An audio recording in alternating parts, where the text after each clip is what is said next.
Hey everyone, in this video we will see how to fix Verizon Disney bundle Hulu not working, account link and activation fix. So fix 1 is force the activation through Verizon. Open a web browser and log into your My Verizon account dashboard. Then go to services and perks. Then find the Disney bundle section. Click manage or activate. Click the link that redirect you to the Disney Plus setup page.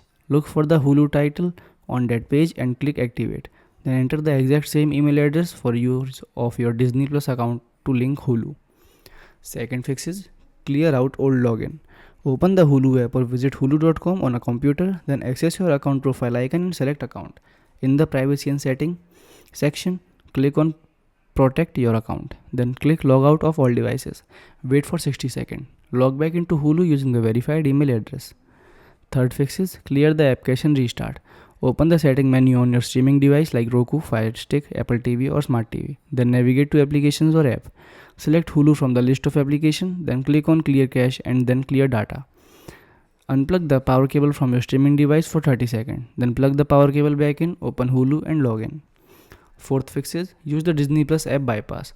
Open the Disney Plus app on your device, then log in using your bundle credentials. Locate the Hulu brand title on the main dashboard, then click the tile to view and play your Hulu shows directly inside Disney Plus. Thanks for watching.